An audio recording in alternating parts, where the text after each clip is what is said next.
నువ్వు జైలుకెళ్తావంటే కాదు కాదు నువ్వే వెళ్తావంటూ జగన్ చంద్రబాబుల డైరెక్ట్ అటాక్లు ఏపీ పాలిటిక్స్ సమ్మర్ హీట్ ను ఇంకా పెంచేస్తున్నాయి.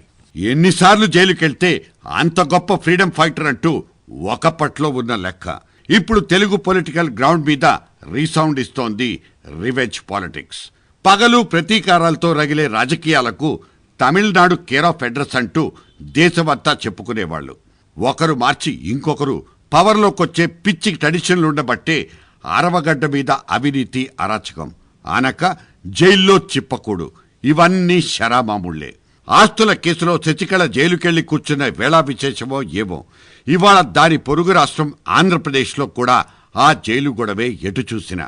శశికళ తర్వాత క్యూలో ఉన్నది జగన్మోహన్ రెడ్డి అంటూ ఇటు తెలుగు తమ్ముళ్లు నోళ్లు పారేసుకుంటుంటే ఆ చంద్రబాబుకు కూడా కౌంట్ డౌన్ మొదలైపోయిందని అట్నుంచి ఎగస్ పార్టీ వాళ్ల ఎటకారం.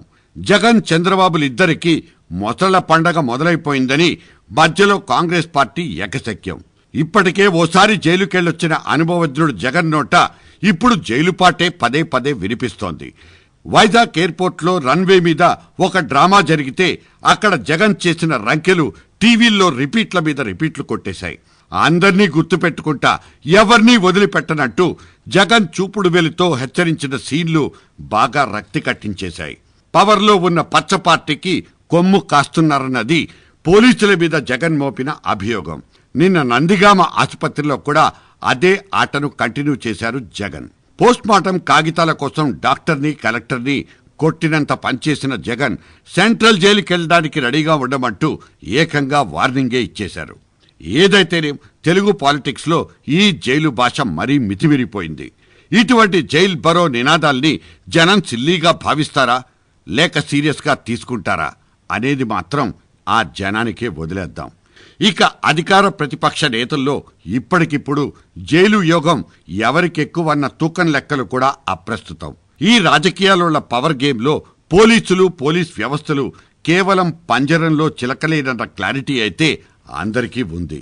కాకపోతే అవతలోని జైలుకు పంపడానికి మాత్రమే పవర్లోకి రావాలని ఉబలాటపడే మన రాజకీయ వ్యవస్థ మీదే మనబోటి వాళ్ల అభ్యంతరం. ఓట్లేసిన ప్రజల్ని గాలికొదిలేసి ప్రతీకారాలకే పెద్దపీటలేసుకునే మన ప్రజా ప్రతినిధుల చిత్తశుద్ధుల్ని కూడా శంకించకుండా ఉండలేం. ఇవాళ్టికి వాళ్ళ జగన్ చుట్టూనే జగన్ నామ స్మరణతోనే చంద్రబాబు కేబినెట్ మీటింగ్ హోరెత్తిపోయిందని, అయినా మా జగన్ గురించి అంత భయపడిపోతున్నారెందుకంటూ రోజా ఒకవైపు సెటైర్లు, శుభమా అంటూ కొత్త అసెంబ్లీ భవనంలోకి ప్రవేశించబోతున్న నేపథ్యంలో అన్ని రాజకీయ పక్షాలు కలిసి టెంకాయలు కొట్టుకోవలసింది పోయి ఈ జైళ్ల గొడవలు ఆపొచ్చుగా.